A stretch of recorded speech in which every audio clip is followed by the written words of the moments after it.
Coca-Cola shaking up its corporate structure. There's some fizz now around the company's succession plan. We're going to go to Mike Esterl. He is in Atlanta. Mike, hey there.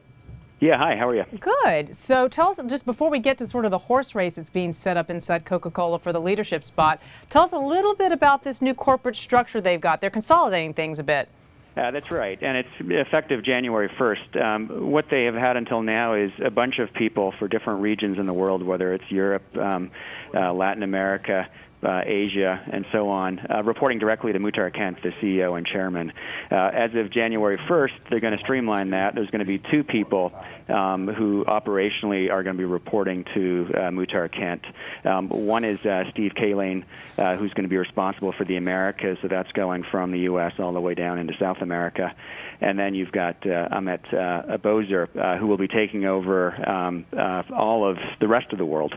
So it's basically, two people operationally who will be calling the shots. There's a third individual who's going to be overseeing some of the company's bottling investments, but his role is not seen as critical. So let's get to weighing those two men's attributes in just a minute. But, in terms of Coke and the rationale behind this, is there a reason to do this beyond setting up a natural succession plan, Mike? Or, is Coca-Cola just too broad now with too many divisions and they got to pare it down to be able just to get anything done? I think it's both. I mean, the company has been very successful the last few years, so there's very few people on Wall Street who are complaining about how the company is being managed. But there's a sense at Coke that a streamlined management structure is a better one.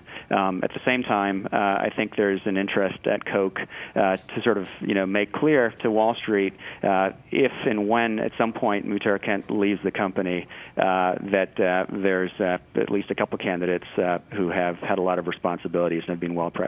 Now, companies like Coke like to set up a horse race like this, and they've got two candidates roughly the same age, give or take a couple of years, in line here. What is the scuttlebutt inside the company on who seems to have the lead in becoming the next chief of Coke?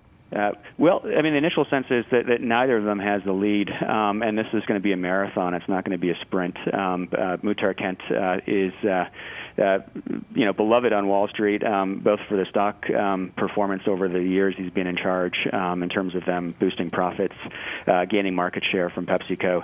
There's no sign that Muhtar Kent's going to be leaving his post as CEO or chairman anytime soon. There's even speculation he could be there until 2020. So it's a little bit early at this point to sort of handicap them.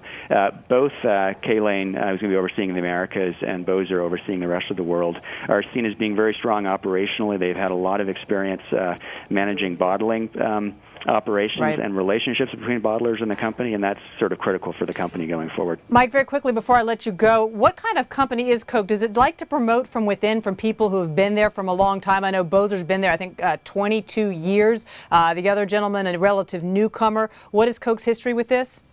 Yeah, their history is, a bit of both. Their, CMO came from the outside a few years ago, but they do like to promote from within. They like to move people around different parts of the world to build up experience. And Steve Kaline, he hasn't been in the company as long, but he was heading their most important bottler in the U.S. before that.